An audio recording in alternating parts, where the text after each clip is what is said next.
Bloomberg Audio Studios. Podcasts, radio, news. I am a single parent. I'm a widow. My husband was in the military, and he died in the line of duty years ago. So it's just me. So if something happens to me, I think about my kids. Lindsay Posey is a 38-year-old living in Spartanburg, South Carolina, with her 2 teenage kids. About a year ago, after a series of health scares, a doctor told her she needed to lose weight and offered to write her a prescription for Ozempic or Mounjaro. I told him that. I was like, yeah, I would love to, but my insurance isn't going to cover it. But then she thought about her kids and started looking into ways to pay for the weight loss drugs, which can cost hundreds of dollars a month without insurance.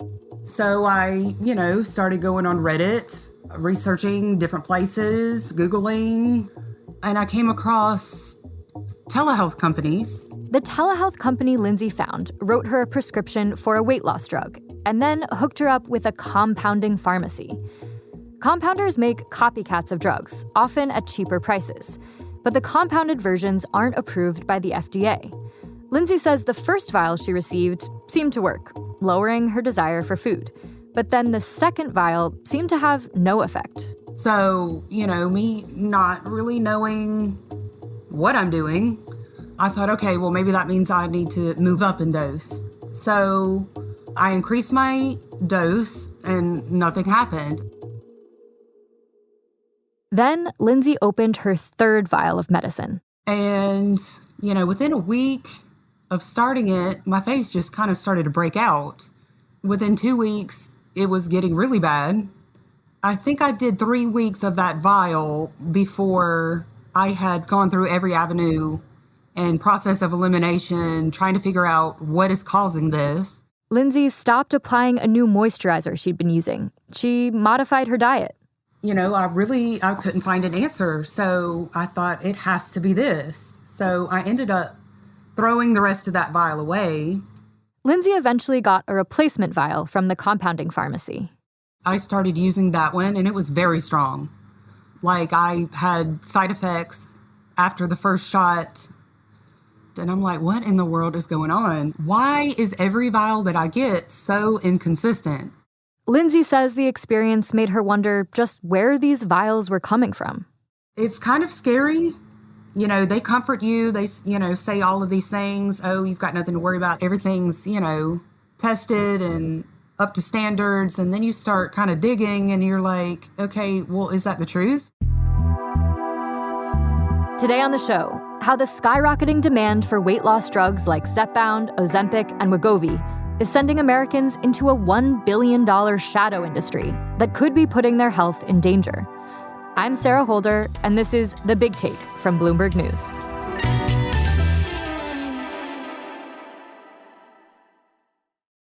Last year, when you would Google Ozempic or Wegovy, most of the things that would come up online were news articles or, so-and-so celebrity is taking Ozempic. Madison Muller is a health reporter at Bloomberg. She mostly covers Ozempic, Wegovy, and other weight loss drugs.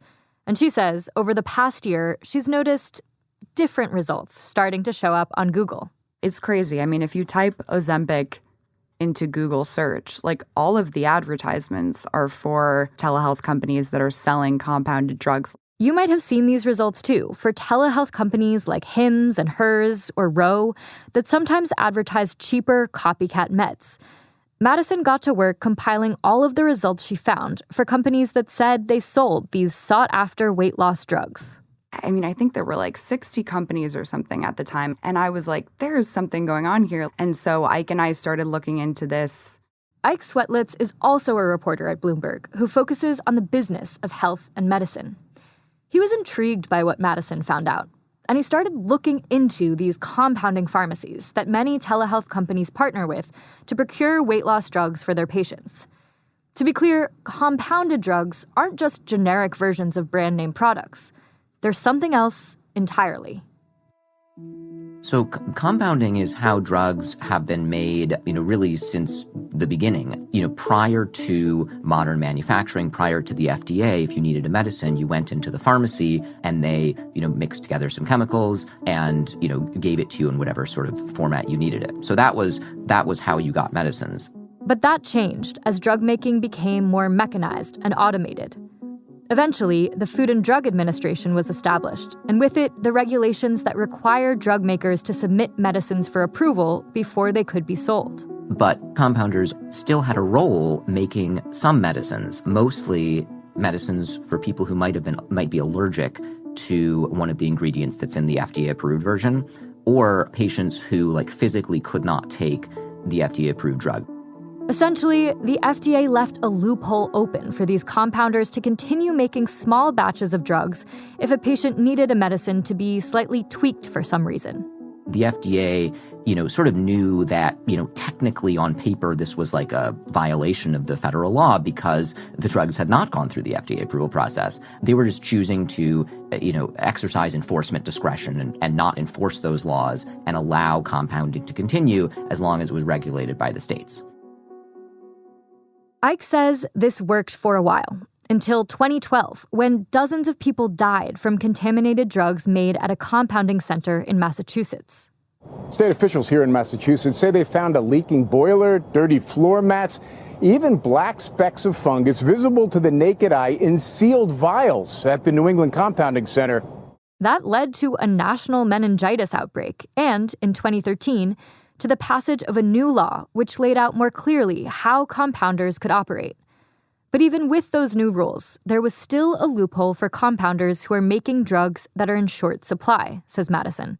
So compounders got into the weight loss drug industry most likely around 2-ish years ago when these drugs were first falling into shortage. So Ozempic, Wegovy, Mounjaro, Zepbound have gone in and out of short supply with the U.S. Food and Drug Administration, and that sort of loophole allowed them to capitalize on this opportunity and allowed this market to really proliferate because they were allowed to do this and they were filling a need and continue to do so because these drugs are still in shortage. Even if you've been prescribed Ozempic or another semaglutide drug, it can often be very difficult to find a pharmacy with the medicine in stock. We've seen a lot of issues between the supply shortages, affordability, insurance companies not covering weight loss drugs. That's made it really, really difficult for patients who need these drugs to get them. And so what these compounding pharmacies have done is, their drugs are not in shortage. And so they've made the drugs a lot more readily available. And that also helps telehealth companies and other businesses that have sort of built up a business around prescribing these drugs to patients. Are they using the same active ingredients as Ozempic and Wegovy and Mounjaro? So if the compounders are doing what they're supposed to do and following the rules, then yes, they should be using the same active ingredients. But sometimes patients might be confused about exactly what drug they're getting. When you're a patient and you're trying to sort through all of the medical information online and you're inundated with a bunch of ads and you just click on one that's like, oh, this is cheaper. I might as well. This looks legitimate. It has a nice glossy website and, smiling patients on it and says that it's selling Ozempic. Like, oh, it probably is. So I think that that's sort of the challenge is in this, world of misinformation and online information that we're inundated with just so much of it. And it's hard to sift through it and really determine what is genuine and what's not. Other times, Madison says, patients are in fact seeking out the cheaper compounded version of the drug. And that's one of the things, especially on on social media, the compounded drugs have really taken off, especially on TikTok. All right, so in this bag, I have alcohol swabs to prep your skin. I also have the needles that you use for injection. And then in this little vial right here, it's actually the compounded medication. You can see it. A lot of TikTok influencers and people who have large followings on Instagram and TikTok are talking about these drugs and, serving as influencers for the telehealth companies and helping to market these weight loss drugs. With the compounded version, as long as there's a shortage, I'm going to get my medication. Ike says these compounding pharmacies are growing rapidly, partially to meet demand, and partially because there's a lot of money to be made. One of the bankers who I talked to, told me that these compounding pharmacy owners are going to be living like Versace and cruising around in gold-plated Bentleys because of the profits from some of these compounded medicines. Bankers told Ike that annual sales of compounded weight loss drugs could ultimately be as high as $1 billion. So there's demand, and there's potentially billions of dollars in revenue. But there's also one big asterisk. So Madison, now for the million-dollar question, are compounded weight loss drugs safe to use? Yeah, I mean, that's our million-dollar question, too, is are these drugs safe to use? And in the course of our reporting, that's something that has been very difficult to determine. The safety of knockoff Ozempic. That's coming up after the break.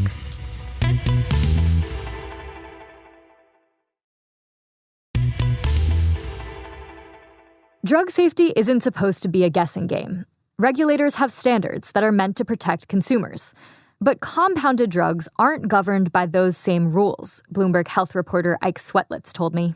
So I think that the biggest difference between the compounded medicines and FDA-approved drugs in terms of regulation is that FDA-approved drugs, both the brands and generics, have to be approved by the FDA before they can be sold. So you have to go to the FDA and say, here's what I'm planning to sell, here's how I'm going to make it, here is how it is equivalent to the brand name if it's generic, or here's how it works if it's a brand name drug. And the FDA reviews all of that and they say, okay, we approve your manufacturing process. It looks like your drug is working, or it looks like it's equivalent. You can sell it.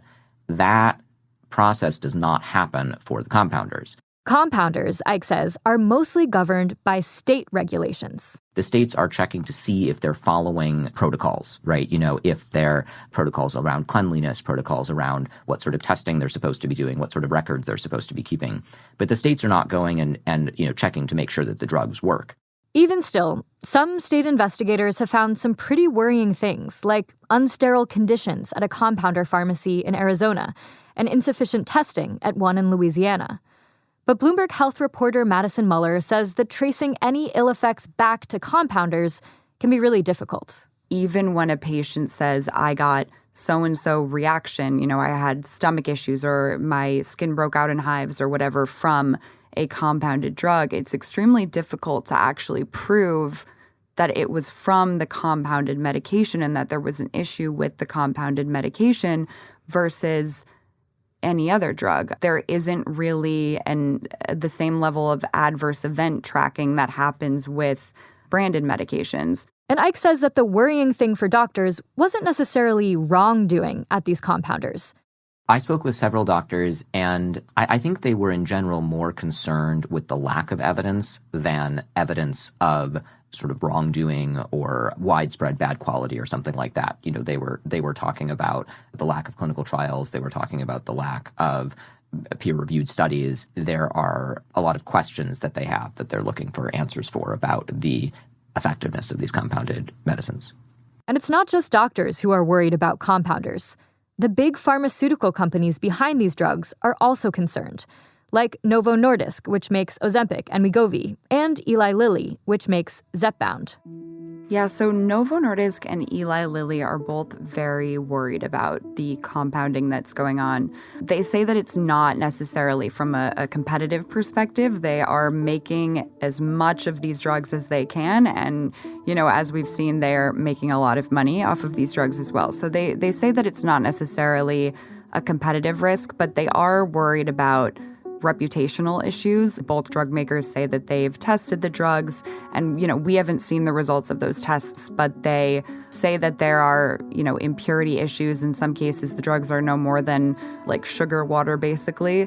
And so they're filing a lot of lawsuits, dozens of lawsuits against some of these medical spas, compounding pharmacies to try to limit and crack down on some of this.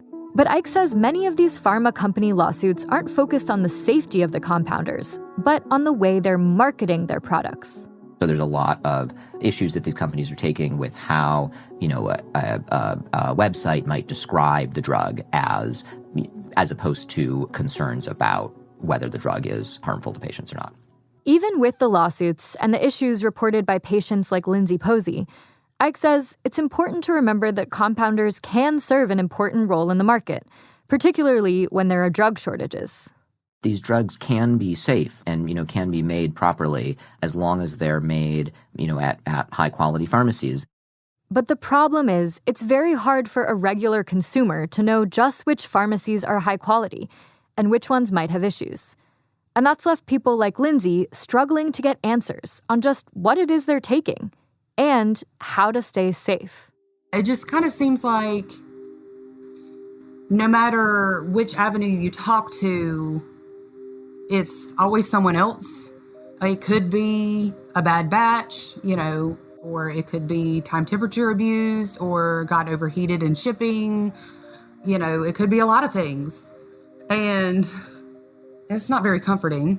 Which is why she says that if companies like Novo Nordisk and Eli Lilly can eventually manufacture enough drugs to meet the demand, there's still this issue of insurance and cost.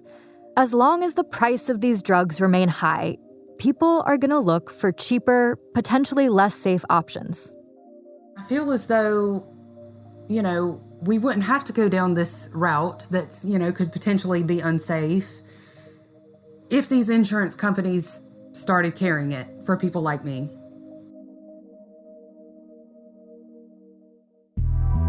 That's it for this episode of The Big Take from Bloomberg News. I'm Sarah Holder. This episode was produced by Adriana Tapia and Jessica Beck. It was edited by Aaron Edwards and Cynthia Coombs. It was fact-checked by Thomas Liu. It was mixed by Robert Williams. Our senior producers are Naomi Shavin and Kim Gittleson. Our senior editor is Elizabeth Ponso. Nicole Beamsterboer is our executive producer. Sage Bauman is Bloomberg's head of podcasts. If you like this episode, make sure to subscribe and review The Big Take wherever you listen to podcasts. It helps people find the show. Thank you so much for listening. We'll be back tomorrow.